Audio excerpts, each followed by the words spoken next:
Rebeldes sírios colocaram fim no governo de Bashar al-Assad, um regime que estava há quase 25 anos no poder e há 13 anos mergulhado em uma guerra civil. Em 12 dias, forças rebeldes conquistaram as maiores cidades do país, incluindo a capital, Damasco, de onde Assad fugiu de avião no domingo de 8 de dezembro. Por mais de uma década, a Síria resistiu. Uma nação dividida, devastada, mas ainda de pé, até agora.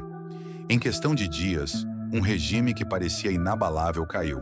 Tropas derrotadas, cidades abandonadas e o silêncio ensurdecedor de um governo desmoronando sob o peso de suas próprias falhas. O exército sírio, outrora uma força temida, foi reduzido a fragmentos. Corrupção, desgaste e dependência de aliados enfraqueceram suas fileiras enquanto o inimigo crescia à espreita. Do outro lado, os rebeldes avançavam. Determinados, organizados, implacáveis. O Hayat Tahrir al-Sham, que antes parecia apenas mais uma facção, agora assumia o protagonismo da guerra. E então, Damasco caiu. Uma cidade que simbolizava resistência foi engolida pelo caos, marcando o fim de uma era e o início de uma nova incerteza. Mas o que levou à queda?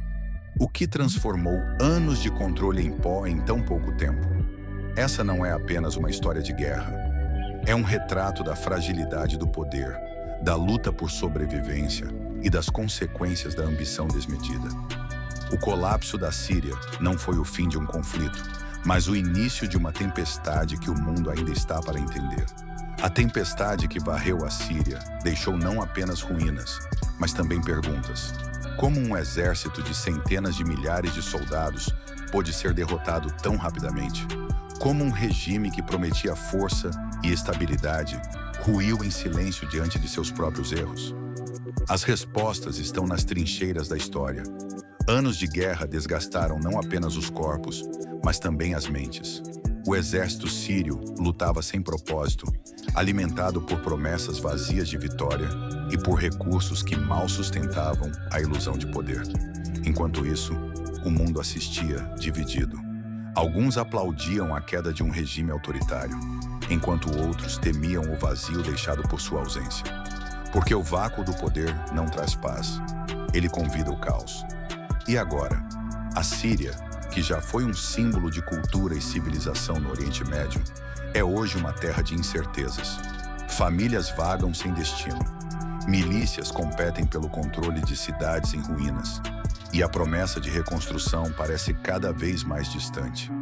Mas no coração dessa tragédia, uma verdade permanece. O colapso de um regime é apenas o começo. O verdadeiro desafio está no que vem depois. Quem governará os destroços? Quem trará ordem ao caos? E o mais importante, quem, se é que alguém, ouvirá o grito de um povo que há tanto tempo clama por paz? Este não é o fim da história da Síria. É apenas o capítulo mais sombrio de uma tragédia que ainda está sendo escrita.